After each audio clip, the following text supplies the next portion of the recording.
Hi there, welcome to the shop. On today's episode of Shit You Should Know and Shit You Should Have, patch panels, rust. Now, if you're blessed to have a car or live in the Northeast, you know what I'm talking about.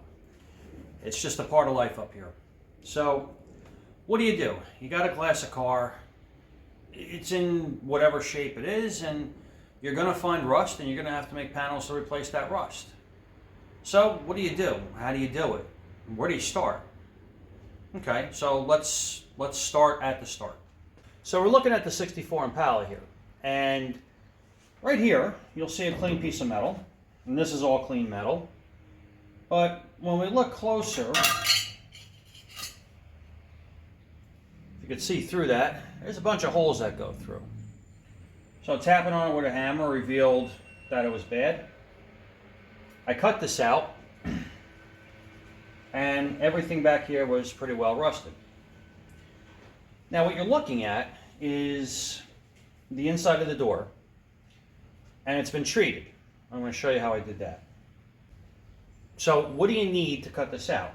Well, a cutoff wheel is a good way to go, whether it be electric or air.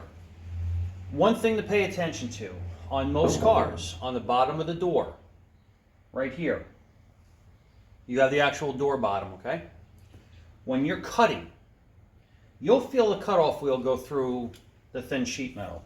If you're cutting and it starts getting a little tough, slow down and back the wheel out, because you're going to cut into this inner structure and you're going to make things a lot worse for yourself. So that's just a little tip for that. So let's go over some of the tools and techniques that are used. All right, so what I have laid out on the table, we have our old piece we cut out. Simple enough. So what you need after this is you need some metal to cut. Regular good old sheet metal. Put it on there. You're going to trace it out a little bigger than it was. Well, I should say than what you cut out. Because you got to remember, the width of the cutoff wheel is going to affect how your new piece is going to fit. So you cut this a little bigger. Once you cut it,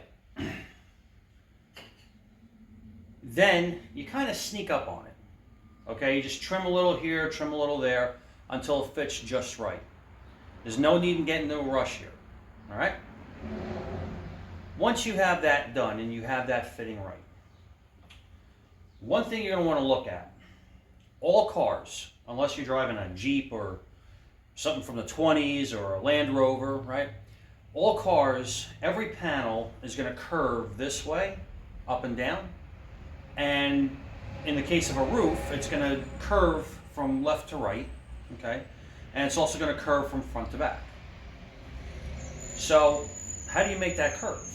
How do you know how much curve to put in? Well, fortunately with thin sheet metal like this, you can just take your hand, kind of bend it, manipulate it the way you want.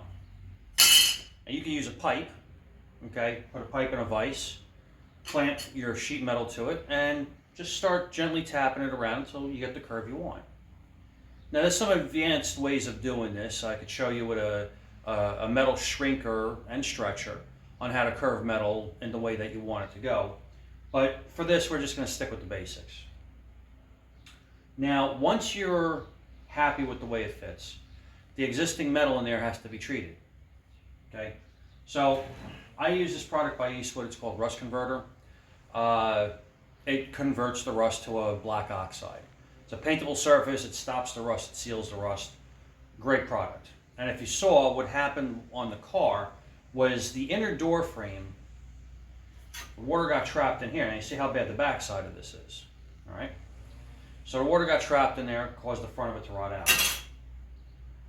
Once you have that done and that dries, so the last thing you do for the day is you take this, get yourself a rechargeable sprayer like this. These things are great.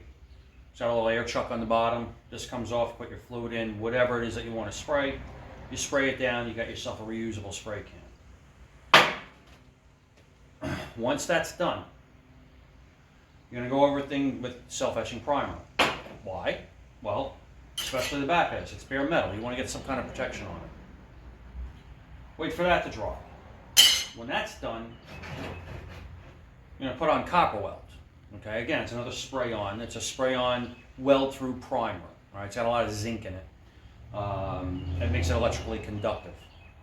And again, it's going to give the backside of your pieces protection. All right, so I'm going to show you how this all fits together on the car. All right, I haven't sprayed this yet. I'm not going to get into all that right now. Okay, but let me show you how the new piece fits. The new piece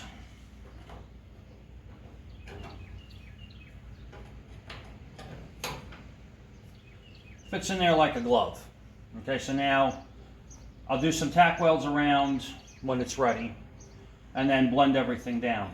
Now, as far as what I was talking about, car's curve, right? So front to back, that doesn't move at all. However, if I put the ruler here, so you got this little bit of a roll, all right? So you gotta make sure you put that into your new piece. As far as trimming, you can use a rotary file. You can use an air sander. Doesn't matter what you use, so long as you get there. Now, to cut the actual metal out, you can use a cut-off wheel. All right. If you got a small enough piece of metal, I have a throatless shear. I think I've shown you that on different videos, but if not, let's just take a quick look at it. So, this is a throatless shear. This is a blade. This is a blade. Do not put your finger in between here and pull that handle. You'll end up like that. Okay? Works very simple. You put your line on whatever it is that you're going to cut. You put that in there. That's how easy it is. No loud cut-off wheels or anything like that. You don't have to sit there with hand shears, although they'll work too. This tool is indispensable in my shop because we do a lot of sheet metal work. So at this point, I'm going to go ahead and get that primed and ready to weld in, and then I'll show you the process of welding it in. So the bigger hole that you saw in the door, I haven't made that panel yet, but here's the piece I cut out. Okay, you see the back side of it's pretty well past it. Okay, so all I did was lay that on there. My lines are a little bigger than what the actual piece is that I need, or at least what I cut out.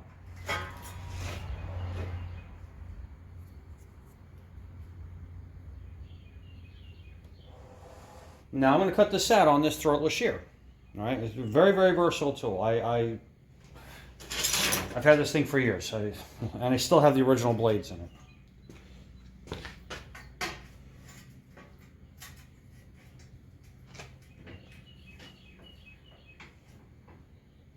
Now what I'm using, believe it or not, is a repair panel for a Ford Mustang. Why? Because it's there.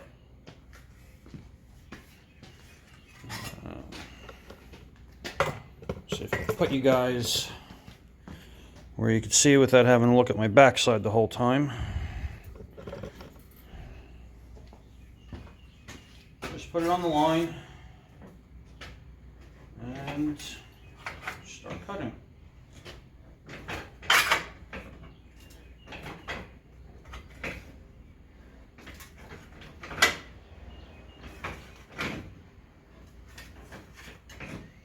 Now the whole idea with a throatless shear is that as you cut, your scrap is going underneath. Your piece that you're keeping stays on top. And you could potentially cut an 8-foot piece of sheet metal in this if you have enough people to hold it.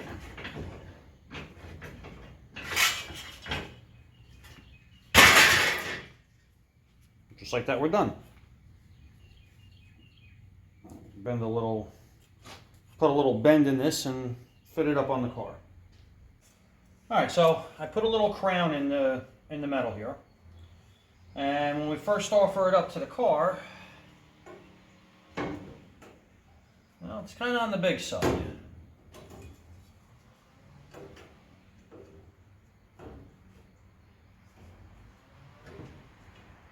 Which is exactly what I expected.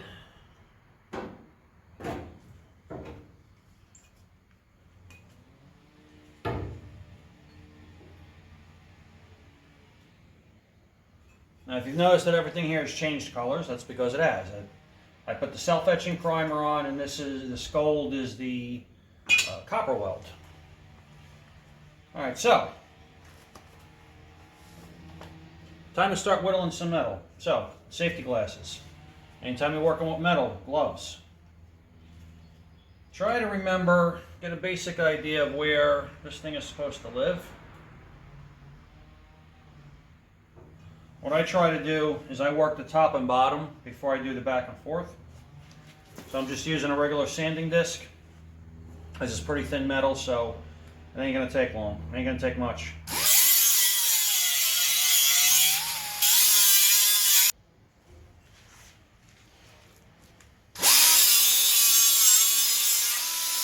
Alright, so the particular welder I'm using is an Eastwood MiG 180. Great machine, dual voltage. So I'm actually running this on 110 right now. 035 wire. About 17 volts, 98 inches per second on the, per minute rather, on the wire speed. I'm just going to get a couple of tack welds on here to hold this in place. So that's why I don't have my helmet on. If you want to roast me, roast me. I could care less.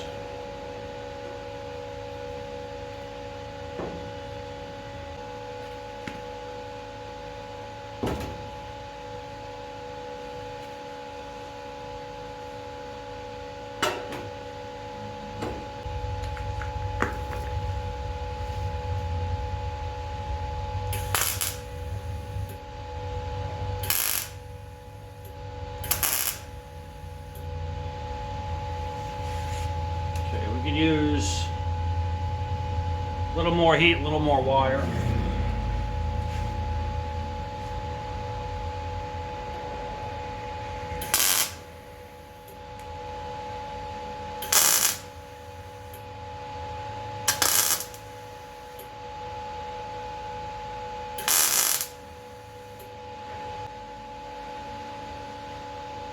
All right, now you may find where the metal goes behind what you're working on.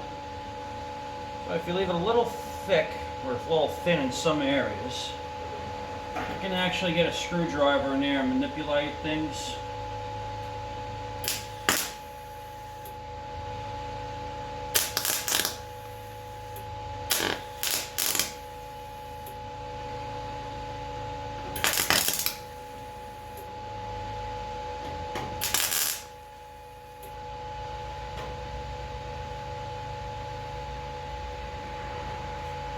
Like that.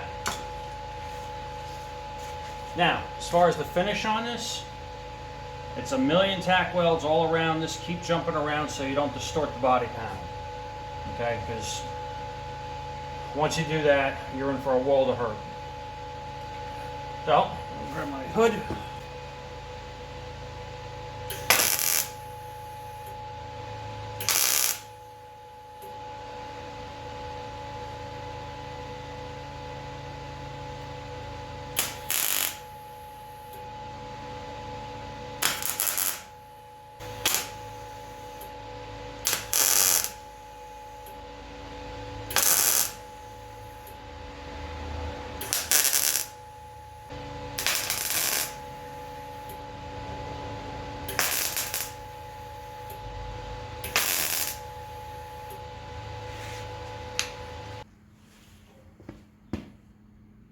Okay, so there we are, all ground down, ready to go.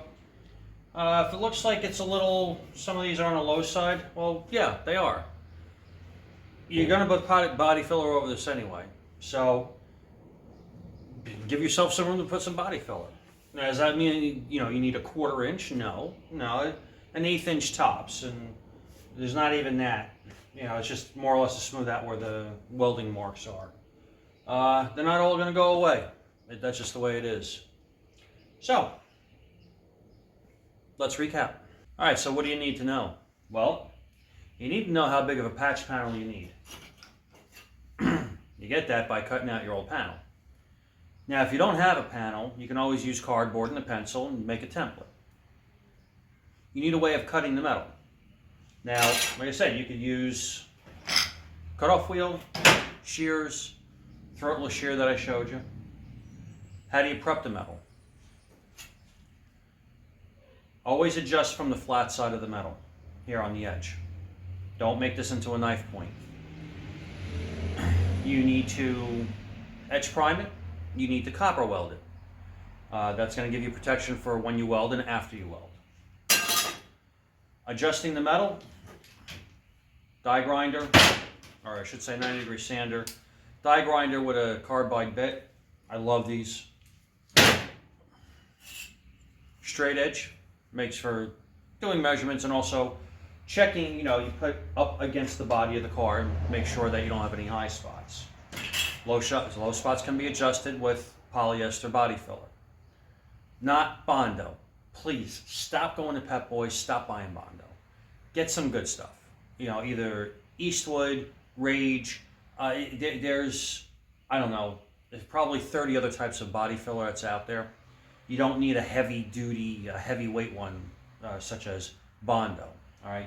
Just lightweight. You need a rust converter. You need way to apply the rust converter. You need your self-etching primer, and I don't know where it went to, but you need your copper weld primer. You need safety gear, glasses, gloves, earmuffs. So when people say, it's just a simple patch, you know what? There's a whole lot that goes into a simple patch. Now, honestly, with those simple patches, they're very simple. Does it take a lot to make it simple? Yeah. Now, if you want to see big body patches, that 66 Mustang that's sitting behind you, that's one big patch with a set of wheels underneath it. So, that's what you need to know. That's what you need to have. Hope you enjoyed it. If you liked it, give it a thumbs up. If you haven't subscribed, please subscribe. I try to do these once, twice a week. All right, gang. Until we see you next time, be safe, be well.